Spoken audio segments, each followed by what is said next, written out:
Good morning. Good to be with you. My name is Chuck Collins, and I am a lifelong Unitarian Universalist who was born down the road in Madison. And I'm happy to join with you today and talk a little bit about Stewardship Sunday. And many thanks to Susan Benzel, who I know from Star Island, and Diane Lang for inviting me to join all of you at Olympia Brown UU Church. And I just want to start by just congratulating you on the community that you've built for your public-facing ministries, for the many ways that you take care of one another. I think that's the fundamental platform of a lot of our congregations. Thank you for the work that you do to hold the Black Lives Matter banner flying over Racine and letting people know that perspective is there in your community. Congratulations on the UUA recognizing your congregation with the Side with Love and the John Lewis Good Trouble Award, a true honor, true distinction among our many congregations. And yeah, thank you for the work of the Love Pantry and the work that you as a congregation do to hold that institution in place. And again, for all the other witnesses, large and small, the ways in which you help one another, the support for asylum seekers, and supporting people in that way. You have really put the eighth UU principle into action, and deepening your work to root out white supremacy and toxicity among white people. So thank you for your witness and repair.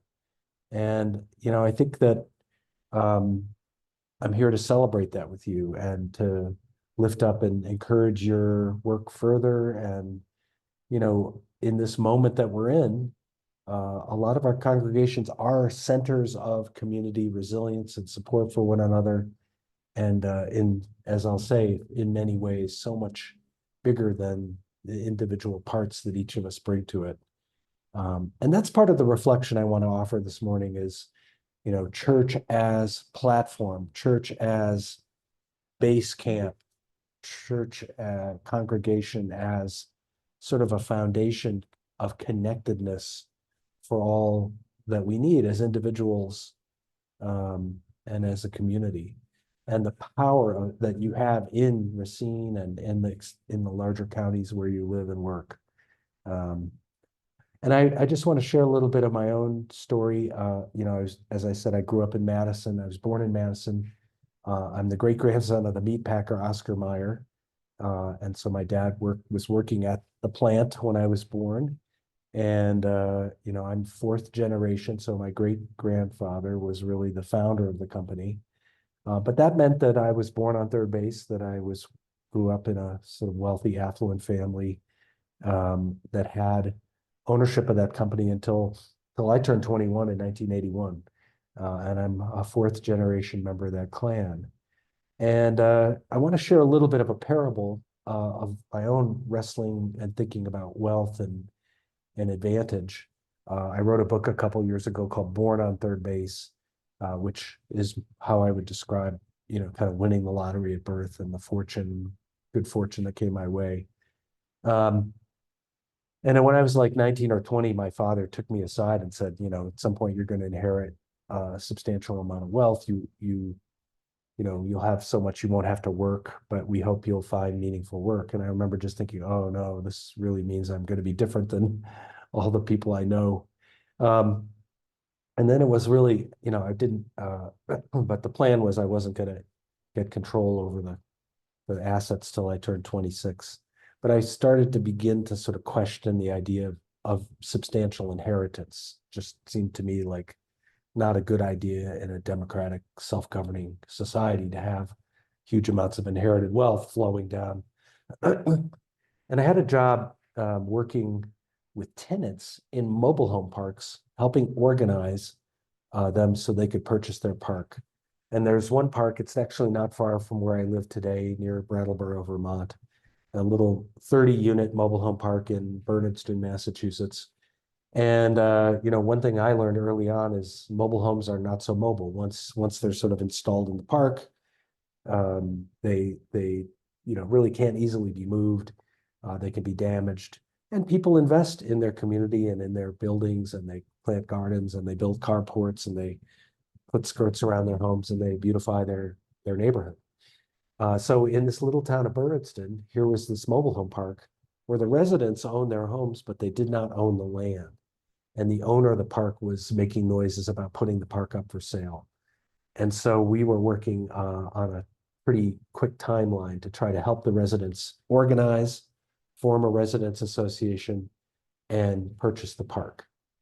And I was like 26 at the time. My job was to work with the tenants, and I did the confidential surveys on how much money they had, how much money they could afford to pay toward the purchase of the park.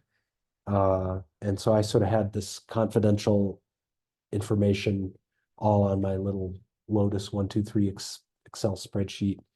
One of the things for me, as somebody who grew up in a privileged background, was to realize how little money a lot of the people in this this mobile home park had. And I had done an analysis, and I had found that they really did not have enough money. There were very few people who had savings. There were a lot of people living pretty much close to the edge who couldn't afford an additional increase in their payment. And so I was meeting with the leadership, and I had to bring this bad news to them, is that I had done the feasibility analysis and found that they just didn't have the money to buy the park. They were about $35,000 short of what I thought they needed to have as a down payment. I think they needed about a third of the value of the park.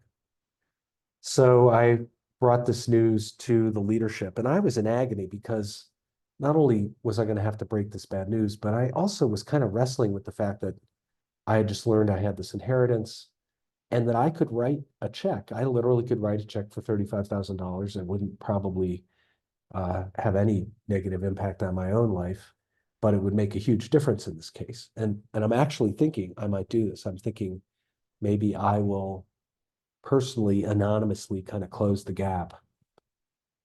So I presented this information to the leaders of the park. There's like about 7 leaders sitting around Harlan and Mary Parrott's double wide mobile home.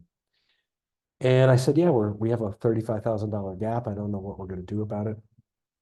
And at that point, one of the couples there said, oh, well, we have enough to purchase our share, and we can chip in another $6,000 toward the purchase of the park. And I was maybe the only person who knew that that was pretty much all the money that they had. And then another couple said, well, we can purchase our share, and we have an additional $7,000 we can put toward the purchase of the park. And again, that was like all the money they had. And they went around the room, and each of them stepped up and pretty much pledged everything they had, and came around to Harlan and Mary at the very end. They said, we can put in 10,000 and we will also buy Mrs. Douglas's share on the condition that she not know that in order to respect her privacy and her dignity, that nobody's sort of subsidizing or helping her purchase this park. And they did it. They basically figured out among their leadership group how to come up with $35,000. And they literally pulled out their checkbooks and started writing out the checks that I would take to the bank and go and set up our account.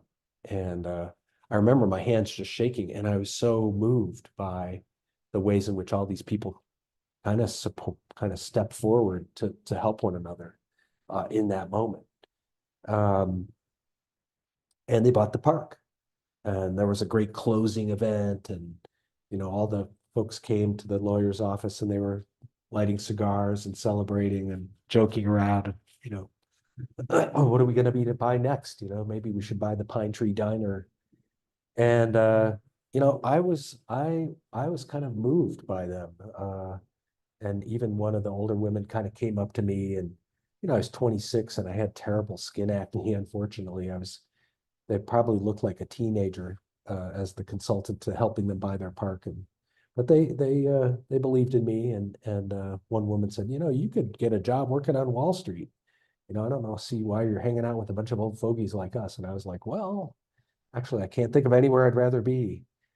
And because I think what was moving for me was had grown up in an affluent community where people were generous and helped one another. But that level of deep solidarity and reciprocity I had not seen.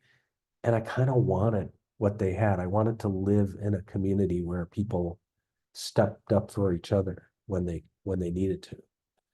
Um, and that pretty much informed me. I remember shortly thereafter, I was, wrote my parents a letter saying, my desire, intention is to, when I get control over this inheritance, I want to give it away. I want to give it to meet some of the needs that I see out there, like these residents trying to buy their mobile home parks. And so I wrote that letter to my parents. I got a call back from my father. Hey, you haven't given away your money yet, have you? Can I come talk to you? And I was like, sure. And he came out from the Midwest to where I was living in Massachusetts, and he spent a couple days, and he was great. He was kind of like, so tell me, you've been away from home for a couple years. Why are you thinking of doing this? And I think as a parent, I can now appreciate that he just wanted to make sure I had thought through the consequences. At one point, he said, "Well, look, if you're going to give this money away, there's not any more. You'll effectively be disinherited." But I also think about this money could be helpful. I mean, what if someday you get married and your partner has an illness? You're going to wish this money was there because it would sort of help cushion the blow. And I had sort of thought this through, and I said, well, actually, if that happened, I would be in the same situation as 90% of the people I know. I would have to get help. I would have to ask my neighbors. And my dad said, well, okay, yeah, but let's say you have a child and that child has a special need. You're going to wish you had that money. And I said, yeah, well, then I would be in the same boat as all these other parents. And my dad was like, yeah, but you would ultimately have to fall back on government and public programs, and that's a terrible,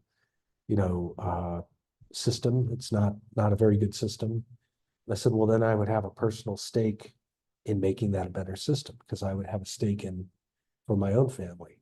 And you can imagine my father was just kind of like, oh, you're so idealistic, but I understand and I respect that.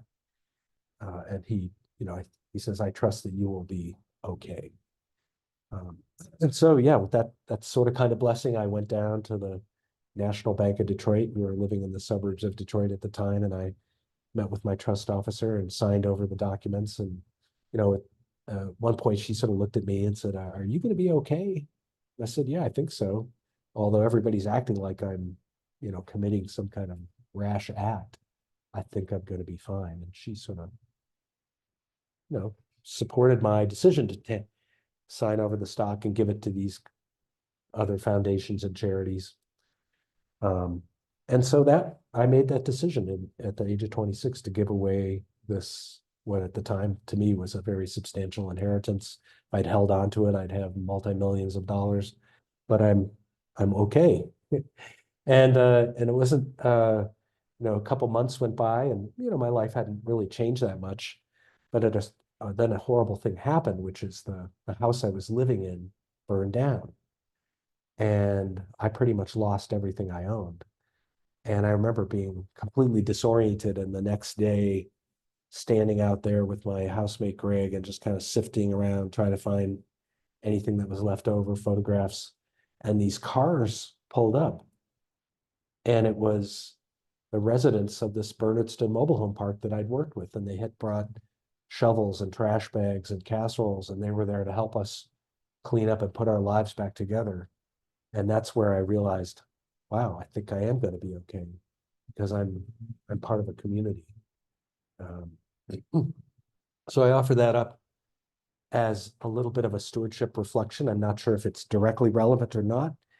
One thing I realize is when it's this time of year where we're sort of thinking about how to support our organization and institution, everybody's in different situations. And I think that one of the things as UU congregations we want to do more of is think about class, talk about class. We're not all in the same circumstances. We don't have the same sense of security and well-being and financial reserves. And it's an unsettling time. I mean, I think, I look to the future and I imagine we're heading into some rocky times, both in terms of a democracy and the economy, and certainly in terms of ecological stability. So as you discern about your own congregation, about your own money, about how much is enough, how much is too much, what can I pledge, what's prudent for me in terms of my own protection and security, and how can I invest in this community? Those are all really important questions. I think many of us are feeling fearful and unsettled. I know you're thinking about the building, and like a lot of congregations, we end up with buildings that have tremendous needs and have to ask, should we continue to hold on to this building with all the attachment and history? And are we becoming kind of a building society and a congregation second? So that's not an uncommon dilemma for many, many, many of us. But I think that the one lesson or reflection I have on this moment, on thinking about stewardship and thinking about support for the congregation and its missions, is the power of the gift and the flow of money. And when we take money out of circulation and we are protective and we try to build an individual wall of security around our lives, that is illusory. Real wealth, real security is what's our web? Who are our neighbors? Who can you call? And often families can't sustain and support people sometimes with long-term needs. There needs to be another level of support, whether it's a congregation, and then beyond that, society. That tattered social safety net that my father referenced, we all have a stake in that working as well.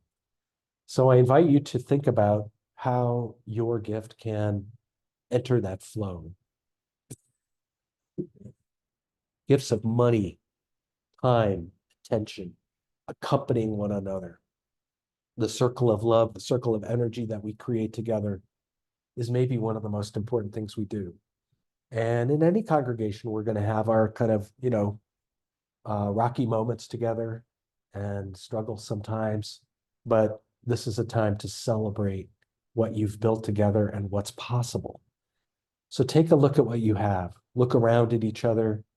Imagine what you can be together, how you can hold one another in the challenging times ahead. And to realize that together you have way more abundance than each of us as individuals. And that's the web of people that will make us, help us, survive in the coming weeks and months and years ahead.